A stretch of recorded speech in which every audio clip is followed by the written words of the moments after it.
Hi, this is Pastor Jeff coming to you again from my neighborhood. We're doing life just like you are. We work from home a lot of days. We're learning how to meet on Zoom, and we're still maintaining social distance so that we can slow the spread of the COVID-19 virus. The topic of today's devotional is growth. I wonder what you thought it would be like to work from home or shelter in place. Did you think it would be easier than your regular life, or did you think it would be harder? I'd love to have you leave me a comment on this video and let me know how you thought it would go, whether you thought this would make life easier or whether you thought it would make life harder. I bet you're feeling some pressure right now. I sometimes think that with all the extra time that I have at home, I should be getting more done. Now that I'm home more, I can work out.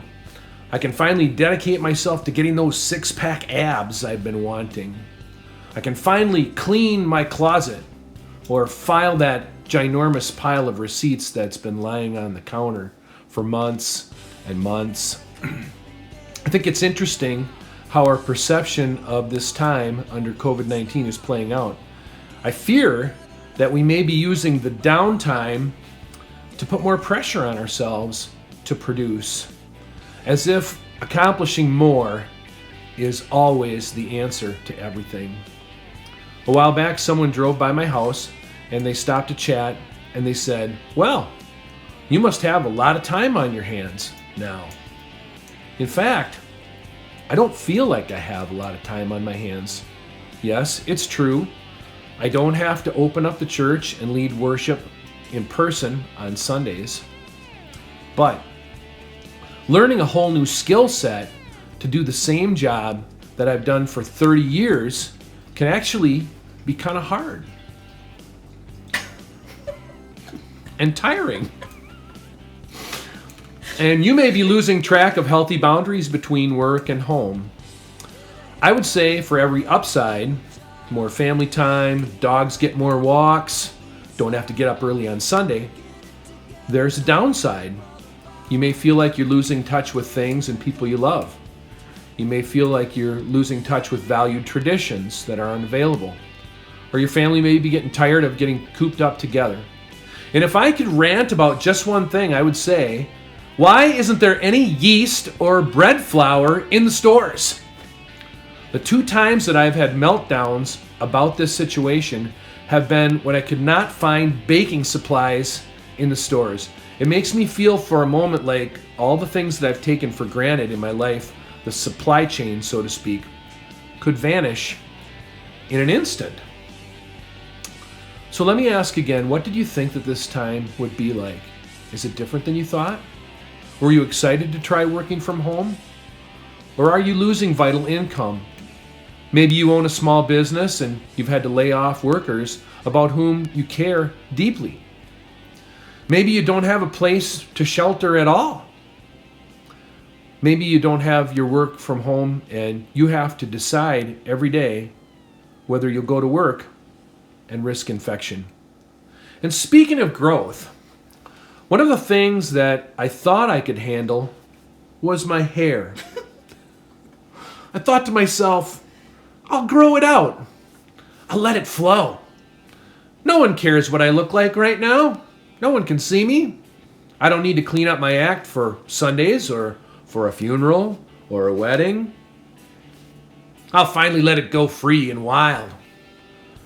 But I don't like it for obvious reasons. The growth I looked forward to just feels like a mess. It's getting on my nerves. And yet, despite the fact that my plans have not rolled out as I thought they would, no six-pack abs yet, closets still not cleaned, messy as ever, I do feel like there's growth happening here. It's just not the type that I expected. I'm not growing from my own superhuman efforts or free time to be more of anything, more fit, more organized, a better dad, a better husband, or a pastor. But I am growing more dependent on other people, I'm growing in my prayer life, which is actually developing now.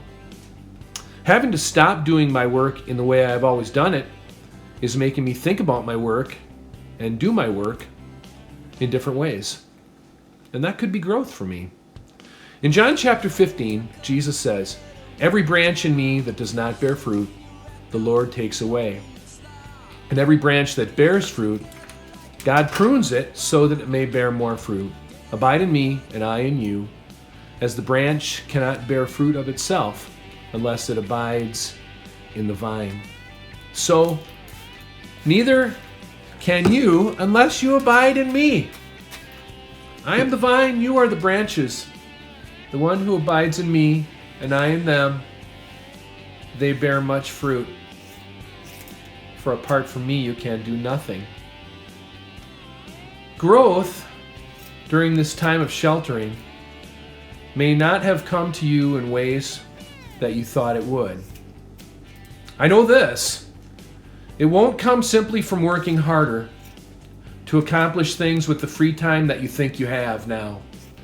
And by the way, I seriously doubt that we have as much free time as we think. But it will come when part of us dies and a new person is raised up. When the part of me who wants to hoard food and be selfish is crucified with Jesus and a new person is lifted up to seek justice for people who have no place to shelter at all.